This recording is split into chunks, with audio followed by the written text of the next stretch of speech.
안녕하십니까. 대기업 시청자 그리고 SG 주주 여러분들. 저는 SG와 관련해서 여러분들이 투자하시면서 알아야 되는 중요한 이슈와 주가 영향을 미칠 만한 요소들 하나하나 전달해 드리는 멘토 이진욱입니다. 자, 오늘 SG가 다시 한 번 더 이 재건 대장주를 탈환하게 되면서 이 주가가 아쉽게 좀 상한가를 찍지 못했지만 큰 상승이 나오게 됐습니다. 그래서 오늘은 도대체 왜 상승이 나왔는가 이거를 좀 중점적으로 주제를 잡고 여러분들과 함께 얘기를 나눠보도록 할 거고요. SG 같은 경우에는 이 우크라이나 4조 규모의 아스콘을 10년간 공급한다라는 소식 때문에 현재 이 우크라이나 재건 관련 테마주로 엮여 있죠. 이러한 공급 계약만큼 찐수혜주는 또 없기 때문에 이 추후에 재건과 관련돼서는 다시 한 번 더 이 대장주의 역할을 해줄 수 있는 종목 중에 하나라고 생각이 듭니다. 그래서 오늘은 기술적 반등 포인트 분석으로 들어가서 또 어떤 포인트들을 봐야 되는지도 전반적으로 함께 얘기해보는 시간 가져보도록 할게요. 자, 오늘 이 재건 관련주들의 큰 상승이 나오고 있는 이유에 대해서 함께 좀 알아보도록 하겠습니다. 오늘 장 자체가 사실 트럼프의 장이다라고 해도 과언이 아닐 정도죠.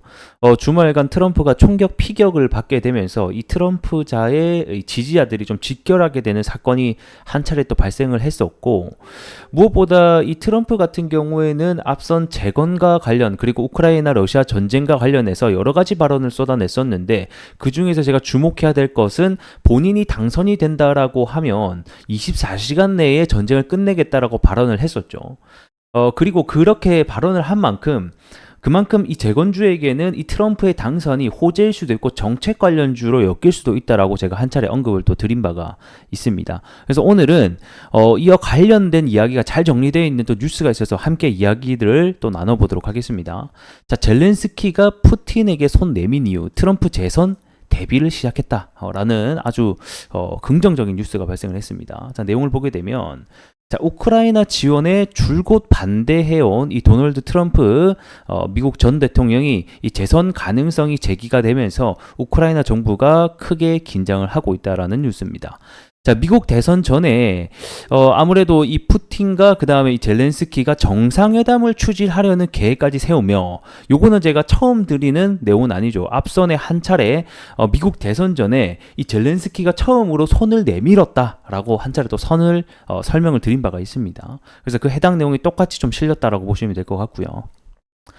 자, 그래서 우크라이나 정부가 이제 미국 대선이 11월에 있잖아요. 그래서 이 11월 전에 2차 평화 회의를 개최를 계획하고 있고, 이때 평화 회의 때 뭘 하겠다? 이 정상회담, 직접적인 푸틴과 협상 테이블이 열릴 수 있는 거를 계획을 하고 있다라고 얘기를 하고 있습니다.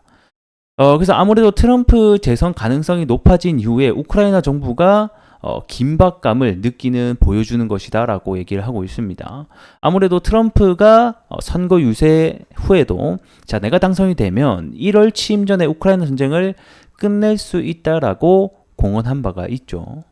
자, 그리고 이어서 푸틴 대통령은 기자회견에서 이 트럼프가 얘기한 것들, 전쟁을 끝내겠다, 24시간에 끝내겠다, 1월 전에 끝내겠다, 아직까지 구체적인 계획은 잘 모르겠으나 이 부분에 대해서도 본인도 진지하게 받아들이고 있다라고 하면서 이 부분에 대해서 굉장히 긍정적으로 검토하겠다라고 또 한 차례 밝힌 바가 있습니다. 그래서 전체적으로 이 트럼프에 대한 당선에 대한 가능성이 점쳐질수록 제가 재건에 대한 상승도 같이 이루어질 수 있다라고 계속해서 언급을 드리고 있는 상황입니다. 그래서 미국 대선 11월 그리고 대선이 만약에 트럼프가 당선되는 시점에 다시 한 번 더 이 재건주에게는 굉장히 훈풍을 좀 불어넣을 수 있지 않을까, 이렇게 좀 생각을 하게 되네요.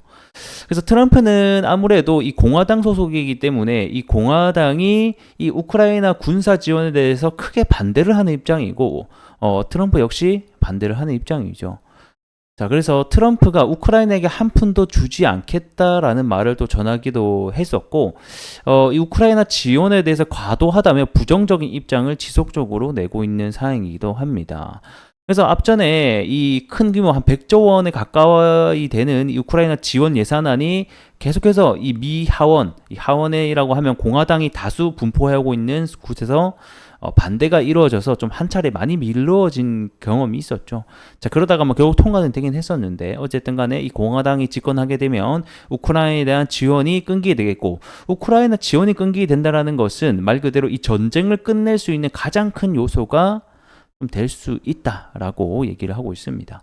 자, 그러면서 우크라이나는 향후 미국 정부로부터 휴전을 강요받거나 아예 버림을 받을 수 있다는 우려를 가지고 있기 때문에 이 우크라이나 입장에서도 계속해서 전쟁을 이끌어 가기보다는 이제는 좀 휴전에 대한 부분을 계속 고려하고 있는 것이 아닌가라고 우리가 확인해 볼 수 있을 것 같습니다. 그래서 결국에는 종합적으로 보게 되면 오늘 시장 자체가 이 우크라이나 러시아 전쟁 관련주뿐만 아니라 이 트럼프와 관련된 정책주들이 대거 상승을 좀 이뤄내고 있단 말이에요. 아무래도 이 총격 피살 사건에 의해서 한 번 더 이슈가 되면서, 그래서 우리 재건 관련주들도 해당 정책주로 엮일 수 있다는 거 다시 한 번 더 인지하고 계시면 좋을 것 같습니다. 자, 차트 함께 보도록 하겠습니다. 자, 10년간 4조 규모의 아스콘 계약 해당 소식 때문에 다시 한 번 더 주가가 고점을 돌파하면서 점상 비슷하게 좀 찍다가 다음 날부터 연일 하락세를 좀 기록을 했습니다.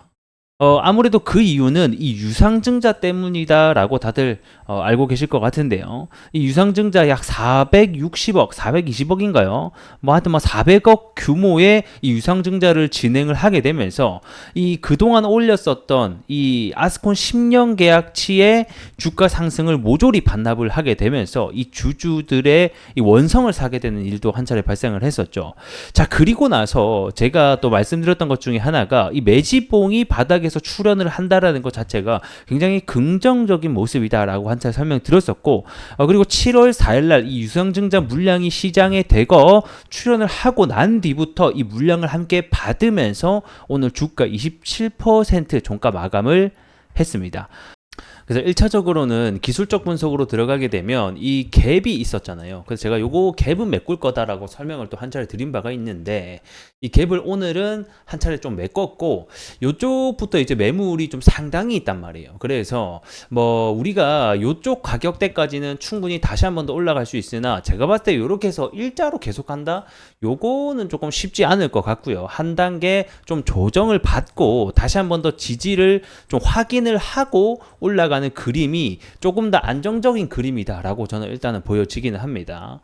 그래서 우리가 지금 계속 봐야 될 것들이 이제 미국 대선 11월, 그리고 그 안에 남아있는 평화회의 일정, 요게 구체적으로 잡힌다라고 하면 다시 한 번 더 주가는 또 올라갈 수 있으니 해당 일정 그리고 이슈가 발생할 때마다 제가 영상을 통해서 여러분들에게 안내해 드릴 수 있도록 하겠습니다.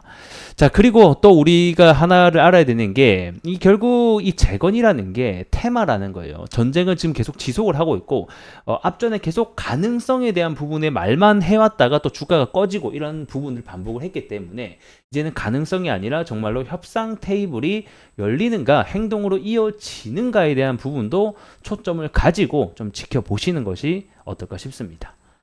자, 오늘 영상은 여기서 마무리를 조금 해보도록 하겠고요. 전 또 다음 시간에 더 나은 이슈로 그리고 더 나은 내용으로 여러분들에게 인사드릴 수 있도록 하겠습니다. 고맙습니다.